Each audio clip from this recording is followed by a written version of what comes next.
Hi friends, తిరిగి రాని రూపాయి ట్యూటోరియల్ ప్లీజ్ వాచ్.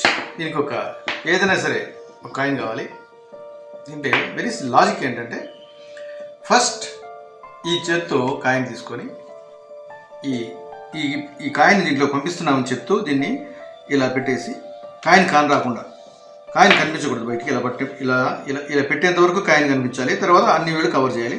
ఇట్లా అని అట్లా అనగానే పైన కింద పడిపోతుంది. ఇప్పుడు కాయిన్ని ఎడమ చేతితో తీసుకొని ఇలా ఇచ్చేసి మళ్ళీ కాయిన్ను పంపిస్తున్నట్టు ట్రై చేయాలి. చెయ్యి ఎక్కడ ఉండాలి? మెడ దగ్గర ఉండాలి. ఓకే, ఇప్పుడు మళ్ళీ దీన్ని కాయిన్ ఇలా అని మనం వదిలేగానే మళ్ళీ పడిపోతుంది. ఇలా 2-3 సార్లు జరగగానే మళ్ళీ ఈ చేత్తో కాయిన్ తీసుకొని మనం ఇలా ఈ చేత్తో ఇలా అని అంటున్నాము. వాస్తవంగా ఈ చేతిలోనే ఉంది కాయిన్. ఈ చేత్తో ఇలా కాయిన్ తీసుకొని దీంట్లోకి ఇలా అన్నాం, చేతిలోకి వచ్చింది అనుకున్నాం, వేగంగా ఇక్కడ పెట్టేసాము. కానీ వాస్తవంగా కాయిన్ ఇక్కడ ఉంది.